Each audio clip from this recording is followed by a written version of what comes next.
नमस्कार प्रेक्षको, तुमच्या चॅनेलमध्ये स्वागत आहे। आतापर्यंत आपण आदेश हा शब्द ऐकला आहे, परंतु आदेश या शब्दाचा अर्थ नेमका काय आहे ते तुम्हाला माहिती आहे का? आदेश हा महाशब्द म्हणजे काय?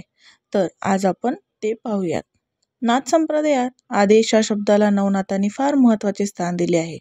नाथपंथी साधू कुठल्याही मंदिरात जाताना दर्शन घेण्या अगोदर आदेश पुकारतात। समोरासमोर भेट होणाऱ्या साधूलाही अलख निरंजन आदेश करतो। आदेश या शब्दातील प्रमुख अर्थ हा आहे की आत्मा, जीवात्मा व परमात्मा या तिघांची एकता म्हणजे आदेश। आ म्हणजे आत्मा, दे म्हणजे देव, जीवात्मा व श म्हणजे शिवरूप परमात्मा। या तिन्ही शक्ती ज्यात आहेत तो म्हणजे आदेश। नाथपंथात या शब्दाने एकमेकांना परब्रह्माच्या रूपाची ओळख करून दिली जाते। योगीजन सातत्याने या सृष्टीकडे पाहत असतात, त्याची जाणीव ह्या शब्दाने एकमेकांना करून देतात।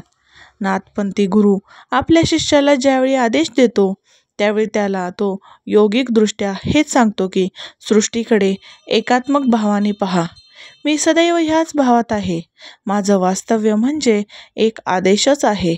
हा विचार फार प्रगल्भ बुद्धिमत्तेचा आहे, ज्ञान योगाचा आहे।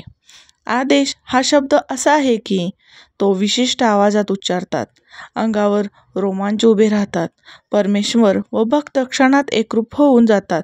म्हणून आजही या पवित्र शब्दाला नाथ म्हणतात बहुमान आहे। ओम श्री गुरुदेव दत्त। ओम नमो आदेश। तुम्हाला जर माझा व्हिडिओ आवडला असेल तर माझ्या चॅनेलला लाईक, शेअर आणि सबस्क्राईब करा। धन्यवाद।